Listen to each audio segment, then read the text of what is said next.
Bien, muchachos, no sé si en el otro video me equivoqué. El otro video, si no mal no recuerdo, es la parte 3. Esta es la parte 4. Vamos a seguir para no perder tanto el tiempo. Nos habíamos quedado en la forma, mientras voy compartiendo la pantalla, en este corte histológico del tejido. Y vamos a seguir estudiándolo, obviamente. Quedamos por acá. Vamos a ocultar esto si no se ve. Y seguimos con la presentación. Bien. Tenemos también, eso sería respecto al estudio que deberíamos tener o que ustedes son los conocimientos que tienen que adquirir por lo menos para saber qué es un adipocito y el adipocito, perdón, blanco. Es lo que ustedes tienen que saber principalmente. Fíjense que el adipocito blanco, y eso no está puesto en el PowerPoint, por aquellos que les gusta solamente estudiar de PowerPoint, va a desempeñar casi todas las funciones que hemos visto de los adipocitos, excepto por una, la función termorreguladora, que eso es exclusivamente propio del adipocito marrón y es por eso que lo vamos a estudiar, y del tejido multilocular. O sea, todo lo que vimos, amortizar golpes, reserva de energía, eh, aislante térmico, son características propias que desempeña en la parte endocrina, sobre todo, que desempeña el tejido unilocular, formado por adipocitos blancos. Ahora, el adipocito marrón no, va a carecer de todas estas, o no van a ser sus principales, pero va a tener una que es principal, que no tiene el tejido unilocular, que es la termorregulación, que lo vamos a estudiar. Entonces, a comparación del tejido, del adipocito blanco, el marrón sí es más chico que el anterior y posee muchas gotas de lípido. El otro tenía una sola gota bien densa y amplia, esta va a tener muchas gotas a lo largo de su citoplasma. Por eso justamente que adquiere el nombre de multilocular. El núcleo puede o no estar desplazado a la periferia, no es condición exacta tenga que estar desplazado a la periferia, pero sí una condición necesaria es que tiene que mantener su forma esférica, que es lo que yo decía que se va perdiendo justamente en el adipocito blanco por la densidad que tiene esta gota grande de triacilglicérido, que justamente pierde esa forma esférica y se va haciendo una forma más ovalada. Bien, tiene una gran cantidad de la organela de mitocondrias, gran cantidad, y tiene un fundamento que ya lo vamos a ver. Y este color marrón se da justamente por una proteína que son los citocromos, que son propias de la mitocondria. Entonces nosotros sabemos, si es un tejido, si es una célula rica en mitocondrias y la mitocondria tiene un citocromo que es pigmento en sí también, obviamente que va a tener el pigmento de la cantidad de mitocondrias que va a tener. Entonces, este pigmento, esta coloración le va a dar este color amarronado claro. Bien, estas células también, a este tejido que se llama multilocular, también se lo puede llamar grasa parda o grasa marrón. Lo encontramos en los recién nacidos y en la vejez, sobre todo en la parte de la zona de la nuca. En el recién nacido tiene una función principalmente termorreguladora y termogénica. ¿Qué quiere decir esto? Producción de calor. Nosotros el calor hay muchas formas que podemos formarlo, pero una es a través del ATP, con la destrucción del ATP. Acuérdense que el ATP es la moneda energética que se va a transformar en calor. Bueno, esta termogénica va a generar calor sin la necesidad de tener ATP. Y algo importantísimo, porque es más, no se va a generar ATP por priorizar y dar calor. Y los efectos, obviamente, la producción de calor es muchísimo mayor. Este tipo de tejido lo encontramos también en los animales que invernan, en los osos.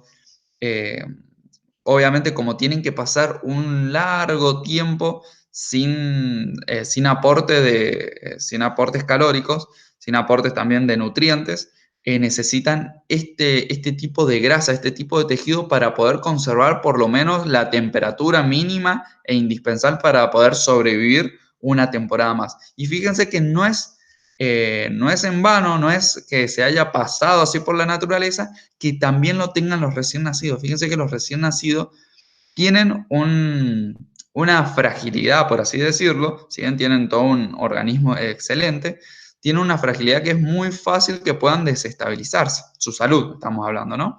Entonces, gracias a este tipo de grasa van a poder conservar el calor necesario. Sin calor no habría vida, pues.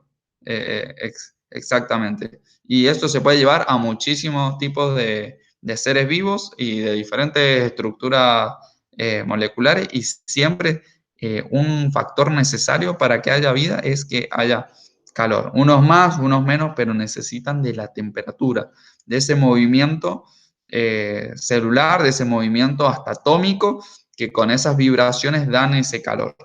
Entonces, fíjense que el bebé, algo tan frágil que un recién nacido, el neonato, va a necesitar esa temperatura indispensable para poder sobrevivir las primeras etapas de la vida. Es por eso que cumple un papel fundamental el adipocito marrón, este tejido o grasa parda o este tejido multilocular en el recién nacido. ¿Y por qué en las personas con vejez también? Justamente porque también van siendo más frágiles, esa grasa se va a ir convirtiendo la unilocular en multilocular. Una característica que la tiene el tejido multilocular, no el adipocito marrón, acá estamos hablando ya una característica a nivel tejido, que no tiene el tejido unilocular, es que posee tabiques de tipo fibroso, que van a separar, imagínense que el tabique es como una membrana bien fibrosa, que va a separar un grupo de células multiloculares de otro grupo de células multiloculares. Y cada grupo de célula, cada división se le va a denominar lobulillo. Eso para que lo tengamos en cuenta. Y por último, hay una característica del adipocito marrón, fíjese, de esa célula ya de mesenquimática que se va a ir dividiendo, fíjense cómo es la especialización de esta célula mesenquimática que cuando quiere transformarse en adipocito marrón tiene un gen específico, que es el gen, que ahí se los aclaré en la parte de abajo, el UPC1, que codifica una proteína que es la termogenina, perdón. Que justamente, ¿qué es lo que va a hacer? Esta es la proteína fundamental que la mitocondria va a producir calor y no ATP. Acá presten atención, ¿eh? Esta proteína termogenina se le denomina que se desacopla, perdón, la fosforilación oxidativa, justamente lo que genera ATP. Al adherirse, se va a adherir directamente a la membrana interna de la mitocondria. Acuérdense que la mitocondria tiene dos membranas, una interna, tiene un espacio intracelular o intramitocondrial, perdón. Una membrana, un espacio intermembranal y otra membrana externa. Entonces tiene dos membranas, se va a ir a la membrana interna. Una vez que se acopla a la membrana interna, lo que va a provocar es justamente calor y no ATP, porque hay un salto de electrones que va a generar que ciertos protones puedan ingresar adentro del espacio intramitocondrial, y cuando tienen que salir todos estos protones, que es lo que va a hacer que se forme el ATP por una proteína específica, como se acopló esta termogenina, va a hacer que no vaya por la proteína formadora de ATP, sino que vaya por esta termogenina, que como carece de una subunidad específica para formar ATP, lo que genera es grandes cantidades de calor. Y ahí es que tiene la función termogénica. Eso para que lo tengan bien en cuenta. Bien, acá tenemos un esquema súper fácil de entender de cómo son los adipocitos marrón. O sea, si esto lo comparamos nosotros con un adipocito blanco, sería muchísimo más grande. Casi 2 células o 3 células de estas adquieren el tamaño de una célula del tejido unilocular. De una célula unilocular. Y ahí tienen otra diferencia, fíjense bien. Si bien se han hecho del mismo tamaño, no es así. Este debería ser de menor tamaño, pero fíjense las vesículas de grasa, cómo están contenidas en diferentes partes. acá solamente una, un núcleo bien usado, acá un núcleo esférico y gran cantidad de mitocondrias. El adipocito blanco no es que no tenga muchas mitocondrias, la tiene, pero en comparación del marrón, carece de tanta generosidad que tiene el, ando medio trabado, el adipocito marrón. Bien, acá ya lo tenemos a nivel de corte histológico. Estos adipocitos marrón, fíjense que no en todas, pero en algunas se puede ver la cantidad de triacilglicéridos que tiene. Si nosotros le podríamos hacer un zoom más, aún más a este corte histológico, podríamos ver muchísimo más en profundidad la cantidad de, de lípidos, de triacilglicéridos que tienen estas células. Bien, llegamos a lo último. Ya ahí con esto, fíjense que no es mentira, último proceso. Proceso donde tienen que ver con hormonas. Y lo vamos a dejar para el último video, que si mal no estoy, sería la quinta parte. Vamos a parar. Espero que realmente estén entendiendo y de verdad cualquier duda que tengan, nosotros estamos acá para justamente sacarle todo el tipo de dudas. Recuerden que esto se rinde el miércoles, así que pila al estudio, no es un tema largo, es un tema súper sencillo, pero hay que estudiarlo. Bueno, detenemos la grabación.